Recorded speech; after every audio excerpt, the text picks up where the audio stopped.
मार्ग जो मेरे पास आना चाहते हैं। यीशु मसीह कहते हैं चौड़े मार्ग में सब जाना चाहते हैं। गंगा बराज, मोती झील, वाटर पार्क सब घूमने जा रहे हैं। जो चौड़ा मार्ग है, जो विनाश को लेके जाता है, जो नरक में आपको लेके जाएगा, उस मार्ग में सारे लोग दौड़े चले जा रहे हैं। पर यीशु मसीह कह रहे मेकअप करना, घूमना, इधर उधर आवारागर्दी करना, ये सारे क्या चौड़ा मार्ग है। यीशु मसीह कहते हैं जो इसमें जाएगा वो नरक में चला जाएगा। यीशु मसीह कहते हैं मेरे पास आने के लिए तुम्हें सकरे रास्ते से जाना पड़ेगा। सकरा है वो मार्ग जो जीवन को पहुंचाता है।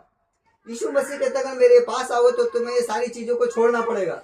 यीशु मसीह के वचन में लिखा है कि तुम मेरी आज्ञाओं को मानोगे तब मैं तुमको विश्राम दूंगा, तुमको आशीष दूंगा। यीशु मसीह कहते हैं किसी की भी चीज का लालच मत करो, जो मांगना है हमसे मांगो हम तुमको देंगे।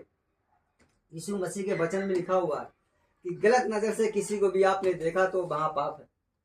इसमें लिखा हुआ बाइबल में कि हमको किसी को भी गलत नजर से नहीं देखना है। यीशु मसीह कहते हैं अगर गलत नजर से देखोगे तो तुम मेरे योग्य नहीं हो, मेरे पास तुमको आने की जरूरत नहीं है। यीशु मसीह कहते हैं अगर मेरे पास आए हो तो अच्छे बन जाओ। और यीशु मसीह कहता है जो मेरे पास आता है हम उसके सारे पापों को माफ कर देते हैं। यीशु मसीह कहते हैं हम राजाओं के राजा हैं, देवताओं के देवता हैं। यीशु मसीह कहते हैं ऐसा कोई भगवान नहीं जो आपके पापों को माफ करे। आप अगर कोई गलती करोगे तो क्या होगा, दंड मिलेगा। आप गलती करोगे तो आप कहेंगे वो बकरा चढ़ाओ, मुर्गा चढ़ाओ। यीशु मसीह कहते हैं हमारे पास आने के लिए कुछ चढ़ाने की जरूरत नहीं है। यीशु मसीह कहते हैं मेरे भवन में पैर रखोगे हम तुम्हारे सारे पापों को माफ कर देंगे और माफ करके हम तुमको एकदम नया बना देंगे। लेकिन यीशु मसीह कहते हैं जो कपड़ों को हमने धुल दिया है, अगर तुम्हारे पापों को हमने माफ कर दिया है, उस कपड़े में दाग नहीं लगना चाहिए। यीशु मसीह कहते हैं जो मेरे पास आता है तो हम उसको धुल के साफ कर देते हैं। जब कपड़ा ज्यादा गंदा होता है तो हम क्या करते हैं, साबुन 2 बार लगाते हैं। एक बार में लगाते हैं तो पूरी गंदगी नहीं निकलती, मैल लगा रहता कपड़ों में। जब दूसरी बार साबुन लगाते हैं तो बिल्कुल साफ हो जाता है। यीशु मसीह कहते हैं जो मेरे पास आता है, मेरे भवन में, मेरे प्रार्थना में, यीशु मसीह कहते हैं उसको धुलते हैं। और ज्यादा अगर गंदगी लगी होती है, ज्यादा उसके अंदर गंदगी है तो यीशु मसीह कहते हैं उसको 2-3 बार हम धुलते हैं। जब 2-3 बार चर्च में आओगे तो धीमे धीमे आप साफ हो जाओगे। साफ का मतलब झूठ बोलना बंद हो जाएगा आपका अपने आप, नशा करना बंद हो जाएगा, दारू पीना बंद हो जाएगा, मसाला खाना सब बंद हो जाएगा, गाली पकड़ना बंद हो जाएगा। तो यीशु मसीह कहते हैं हम तुम्हें धुलेंगे। धुलने का मतलब यही है। कपड़े की सफाई तो हम साबुन से करते हैं, लेकिन मन की सफाई हमारा यीशु मसीह करता है। यीशु मसीह कहते हैं जब तुम मेरे पास आओगे हम तुम्हारे कपड़े को धुल देंगे और धुल के बिल्कुल अच्छा बना देंगे। लेकिन यीशु मसीह कहता है जब तुम मेरे घर से जाओ तो उस कपड़े में दाग नहीं लगना चाहिए।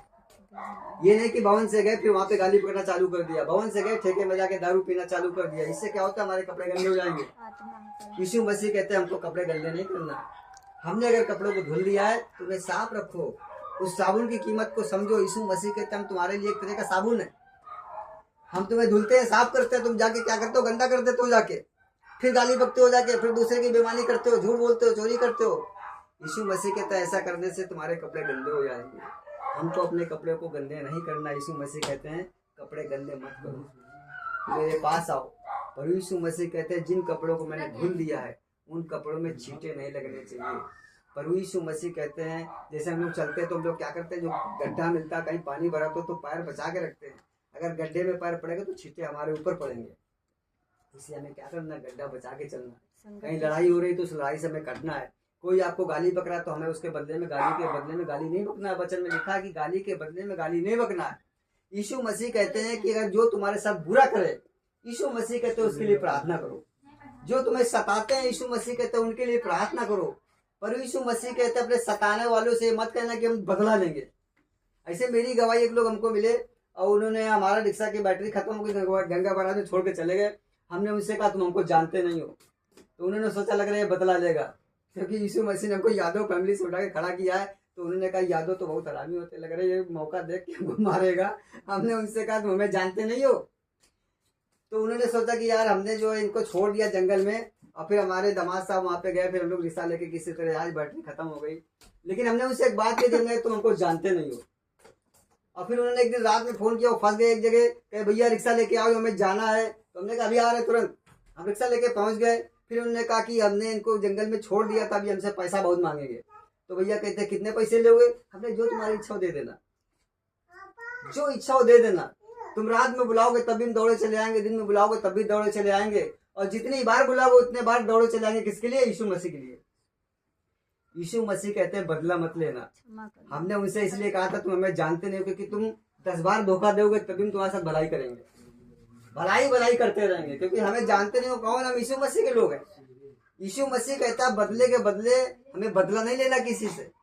अगर कोई तुम्हारे साथ गलत करता है तो उसके साथ भलाई करो।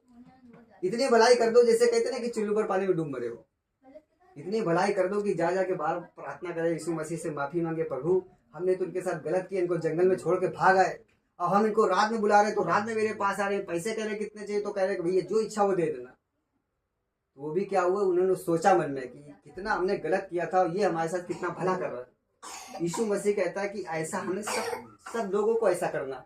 अगर कोई आपके साथ गलत करता है तो उसके साथ भलाई करो। यीशु मसीह कहते हैं कि बदला लेने के लिए तुम मत जाना। यीशु मसीह कहते हैं बदला लेने के लिए हमको अवसर दो।